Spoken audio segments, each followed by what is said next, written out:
What is up, everybody? Nick Lego Stava here, and in this video I'm going to be reviewing Lego Speed Champions Aston Martin DB5 007 set number 76911, 298 pieces. Now this Aston Martin right here is actually a great rendition, and you'll see I've done some things that are not usually done when you get a Lego set.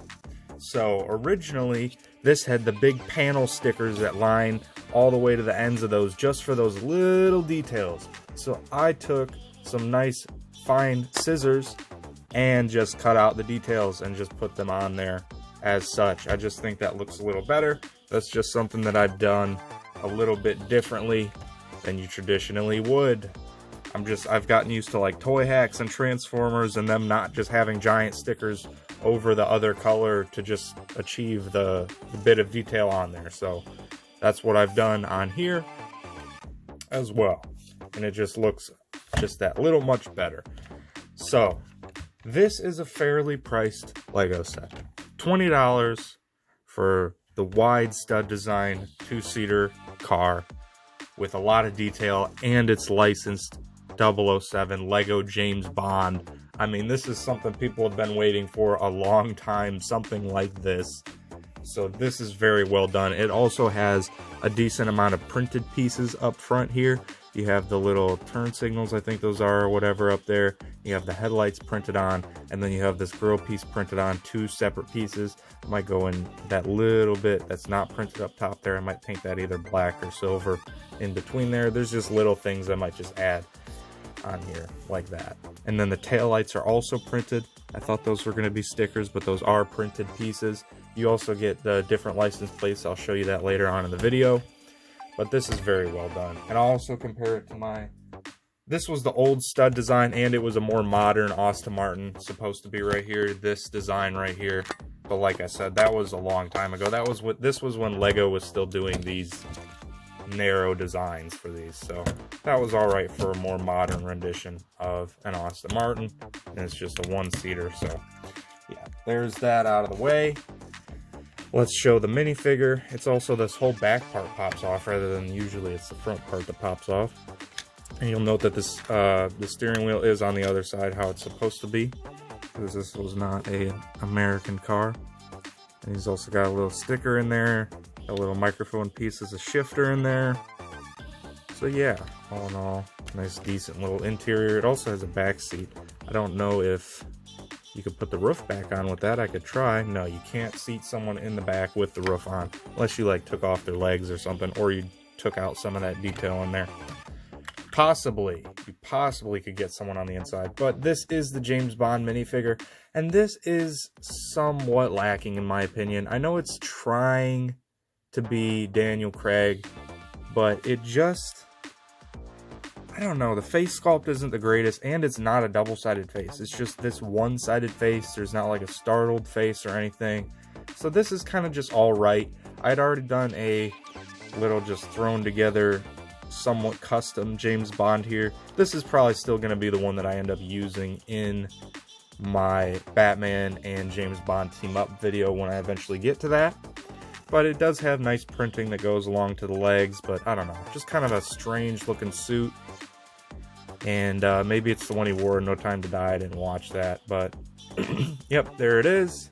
There's Daniel Craig Bond in Lego form officially, and he didn't come with any type of pistol or anything. I think there was one extra piece that you could have just used as a pistol. It's the same one that they used to use as the agent's pistol.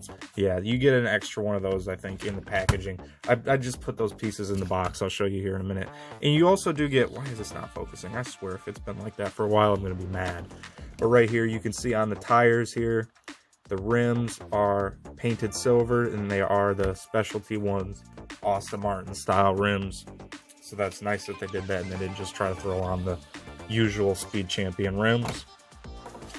Here's the box here. I made sure I picked out a decent box. I picked this up at Walmart where they have everything kind of behind cages now, so you have to like wait there while the guy's standing there looking at you, so I didn't take too long trying to make sure I didn't get the most undamaged box. But you can see they did get a lot of the shaping down in Lego form here. They did a pretty decent job.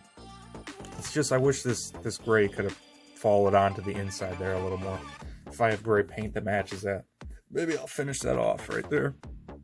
I thought about painting the whole thing in silver, but there's already a lot of details picked out in silver here. Like this bumper is silver Lego pieces, like the old Lego Agent set used to have a lot of silver pieces.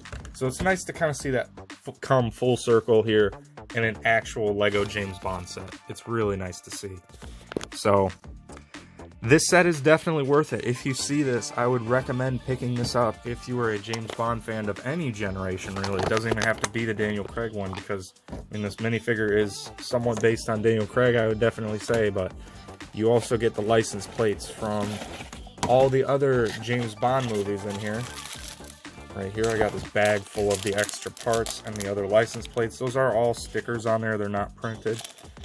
But, yeah, you get all the other license plates for the other times the DB5 was featured. Yeah, the DB5, right?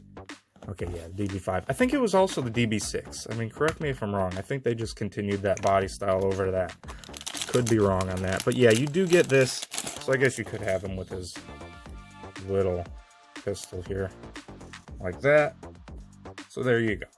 And the pages in the manual, they kind of went to these more simplistic designs on the manuals as of the recent past, like, what, couple years or something. I don't know, I kind of like the more design manuals. You have 83 pages of actual building in the manual, so nice and concise, and they did a good job. So the only thing different that I would recommend doing, if you definitely have the patience or whatnot and you're willing to risk it, is just going around there, because you can get the sticker placement a little bit more accurate to the actual car here, because that was like more in the towards the front instead of just in the center there, and it just looks better because then you don't have the gray sticker trying to match the gray plastic of the car, and when this eventually just yellows some, it'll just all kind of look a little more uniform. So there you go, that's my thoughts on this. This is a great set. Definitely actually one of modern Lego that is actually worth it. So if you're new, watching the videos, decide if you want to subscribe. If you're already subscribed, thank you very much. Please be sure to drop a like, drop comments. I read them all. Also, I have a lot of my own custom speed champions. If you've made it to the end here, tell me if you want me to do videos on those. I have a lot. There's one initial D car here that I've literally had for, like, right when they changed over to doing the wider designs, did this design, and have tried to make a video on this 3 times. I think it's cursed because the videos have turned out bad on it each time I've tried to do it. So, yep, there's that. And then I also have my second version of the Gone in 60 Seconds car here. These have some dust on it. They've just been on display for a while. So yeah, the second version definitely gets a lot of that shaping down. I mean, those look awesome together, the James Bond car and the Gone in 60 Seconds car. And I also plan to do the yellow Gone in 60 Seconds car from the original version and not the remake eventually. Like, this is the Vanishing Point Challenger. I did better on the Challenger than Lego did. I'll compare that when I do talk about that to that. But that's enough on this video. Have a great one. If you're new, watch the videos, decide if you want to subscribe. I already said that. Peace. Bye-bye.